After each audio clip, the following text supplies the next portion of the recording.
Only days have passed since Fouad and his family arrived at Amman International Airport. I went to the Catholic Church, and he told me to be patient for a day or two so they could find a place for us. Father Naour called us and said to come to this hall. He promised it's a safe place, and thank God we're fine. This hall is in Naour, a quiet town about 20 kilometers southwest of Amman. An area distinctively different than this bustling refugee camp in the nearby Jordanian capital.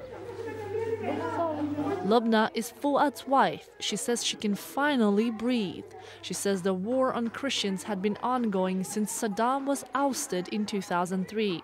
But she says the last few days under the Islamist militants known as ISIL or ISIS were a nightmare.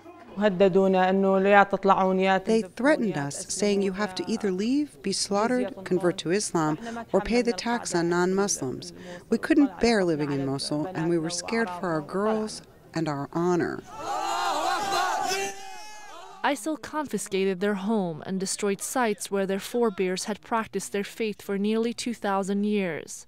According to one United Nations report, more than 1,500 Iraqi civilians were killed in June, a majority of them Christian. When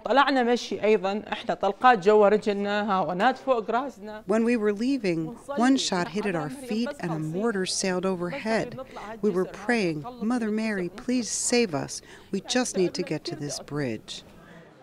They finally arrived at the basement of this Catholic church, ending up sharing everything with 45 people they had never met before.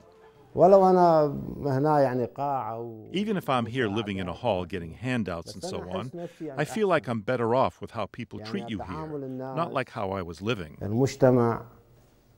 We put up with leaving and the costs and everything for our girls so that they can have rights, so that they can have a future, because in Iraq there isn't any future. But even here, the future is still uncertain. They are waiting for their second interview with the United Nations. After that, Fouad hopes they will grant him and his family permanent asylum in the US, Europe, or Australia, something that can take years. I'm waiting to go to a country that has human rights. Human beings actually having real lives, and you don't have to ask for it. I'll go to any country.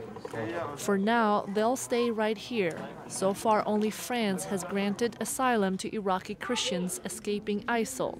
Australia has pledged to accept 4,000.